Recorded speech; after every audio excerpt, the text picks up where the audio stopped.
We want justice. We want justice. মহিলা ধর্ষণকারী ফাঁসি দিয়ক। ধর্ষণকারী বাহার আলী ফাঁসি দিয়ক। ধর্ষণকারী ধন আলী ফাঁসি দিয়ক।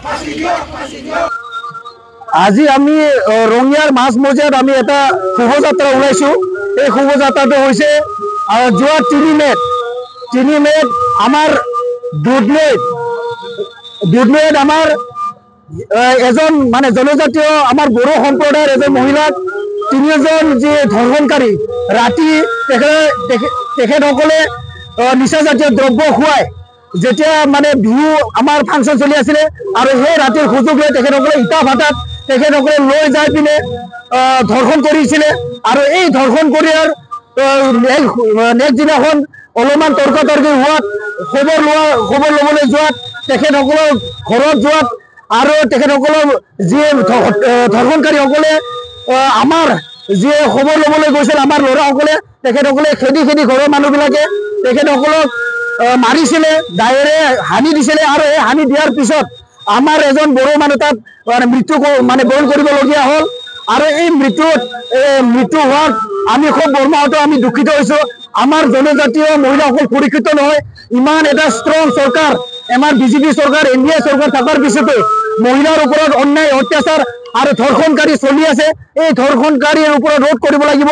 এই ধৰ্ষণকাৰীসকলক ফাষ্ট ট্ৰেক আদালত লৈ যাই পিনে একদম এক্সট্ৰিম ফাঁচি দিব লাগে আৰু যিসকল ব্যক্তিয়ে যি হিৰণ্য হাকলাৰীয়ে তাত মৃত্যুবৰণ কৰিবলগীয়া হ'ল তেখেতসকলৰ ঘৰত যাতে চৰকাৰে 50 লাখ টকা প্ৰদান কৰে আৰু যিজন মহিলাই ধৰ্ষণ হৈছে তেখেতৰ ঘৰত চৰকাৰে 5 লাখ টকা দেন তেখেতসকলে চৰকাৰসকলে অনুদান প্ৰদান কৰে তাকে মানে দাবী জনাইছো।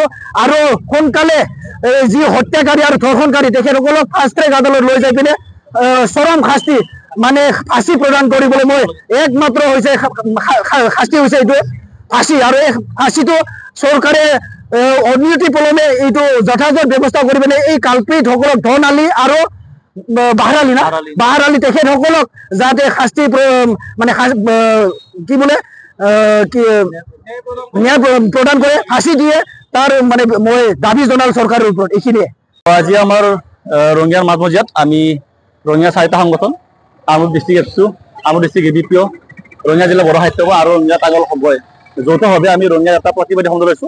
ইয়াৰ মূল কাৰণ হৈছে যোৱা আমি সকলোৱে গম পাইছো ছচিয়েল মিডিয়াৰ জৰিয়তে হওক বা ইলেক্ট্ৰনিক মিডিয়াৰ জৰিয়তে হওক যোৱা 3 মে তাৰিখে আমাৰ দুগৰাকী বড়ো সম্প্ৰদায়ৰ ছোৱালীক মানে নাবালিকা ছোৱালী 15 বছৰ মাত্ৰ তেখেতসকলক 3 মে তাৰিখে ধৰ্ষণ বলি হয় আৰু নেক্সট দিনাখন 5 তাৰিখে যেতিয়া তেওঁলোকৰ ঘৰৰ মানুহে সেই ধৰ্ষণকাৰীসকলৰ ঘৰত আলোচনা কৰিবলৈ যায় তেতিয়া আৰু সেই সময়ত 5 তাৰিখে ঘৰৰ সকলো লগ লাগি মানে যে ধৰ্ষণকাৰীৰ পৰিয়ালক মানে আক্ৰমণ কৰে আৰু এই আক্ৰমণ ফলত তেখেতক আমাৰ আমিনগড় জেনেৰেচিত ভৰ্তি কৰা হৈছিলে। কিন্তু দুৰ্ভাগ্যবশতঃ হিৰণ্য হাকলাৰী আমাৰ 17 মে তাৰিখে মৃত্যুবৰণ হয় আৰু আমি বিচাৰো আমি গম পাইছো যে অলৰেডি তেখেতসকলক যিসকল ধৰ্ষণকাৰী হত্যাকাৰী তেখেতসকলক মানে আইনে এৰেষ্ট কৰিছে। কিন্তু আমি বিচাৰিছো যে যাতে আমাৰ আজিৰ এই যিটো ৰেলীৰ যি মেইন প্ৰধান যিটো দাবী বা কাৰণ সেইটো হৈছে যে ধৰ্ষণকাৰী হত্যাকাৰীসকলক অতি শীঘ্ৰে শাস্তি আদালত বিচাৰ কৰি পিনে ফাঁচি দিব লাগে আৰু যিটো ঘৰ মানে যিটো ভিক্টিমসকলক যাতে যিখিনি ক্ষতিপূৰণ দিব লাগে আমি দাবী জনাইছো 20 লাখ কৈ দিব লাগে।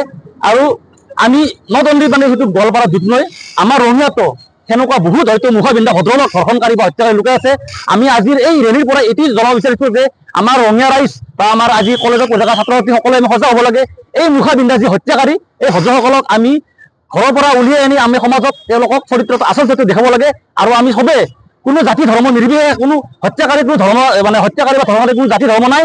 তেওঁলোক হত্যাকাৰী ধৰ্ষণকাৰী গতিকে সকলোৱে লগ লাগে আমি তেখেতসকলক এনেকৈ আমি ৰঙিয়াতো যদি এনেকুৱা যদি ব্যক্তি আছে আমি উলিয়াই আনিব লাগে আৰু ইয়াৰ বাবে তেওঁলোকক আমি একগোট হৈ চৰম শাস্তি প্ৰদান কৰিবলৈ আমি চেষ্টা কৰিব লাগে।